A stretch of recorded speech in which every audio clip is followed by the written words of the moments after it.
ბალიშის ქვეშ დაიდეთ გასაღები და არსებული პრობლემებიდან გამოსავალს ნახავთ. რატომ უნდა გავაკეთოთ მსგავსი პრაქტიკა ან ზოგადად ეს რას გვაძლევს?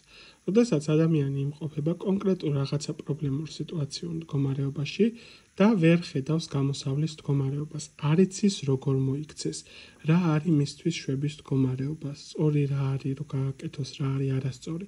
მსგავს შემთხვევაში ყველას თავისი მეთოდი აქვს, მაგრამ არსებული პრაქტიკა ყველაზე მარტივი, უსაფრთხო და რაც თავარი არის შედეგიანი არის.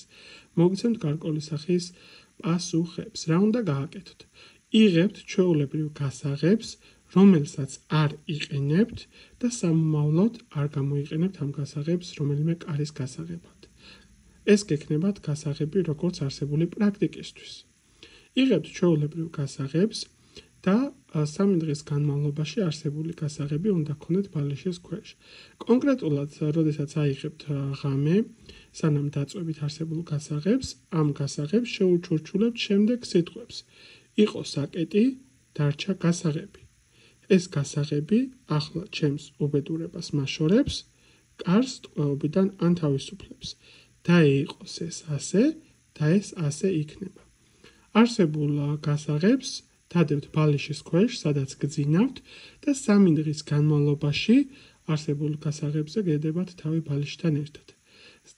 ძირითადად 3 დღის განმავლობაში ხდება ან სიზმრის სახით ინფორმაციის მოსვლა, როდესაც გამოსავალს გაჩვენებენ სიზმრის სახით, ჩაკეტილი წლიდან გამოყავხართ და ასე თქვათ, გამოსავალს პირდაპირ მნიშვნელობით გაჩვენებენ.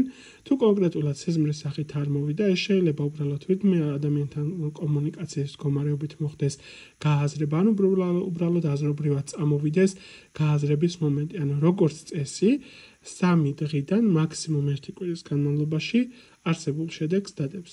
მიიღებთ ინფორმაციას ის, რაც გჭირდებათ, რაც არის გამოსავლის მდგომარეობა, გააზრება, ხილვადობა. საკმაოდ ძლიერი პრაქტიკა არის, საკმაოდ მუშა მდგომარეობაში არის, გაუზიარეთ თქვენს ახლობლებს, არსებული ვიდეო ენერგობალანსირებისთვისაც რა თქმა უნდა მნიშვნელოვანი არის, მოწონება, კომენტარი, გაზიარება. მათთვისაც ჩემი არხი არ გაქვთ გამოიწერეთ, რომ მსგავსი სახის საინტერესო პრაქტიკებს და ინფორმაციებს სამოვალოდ ძალიან ხშირად შემოგთავაზობთ.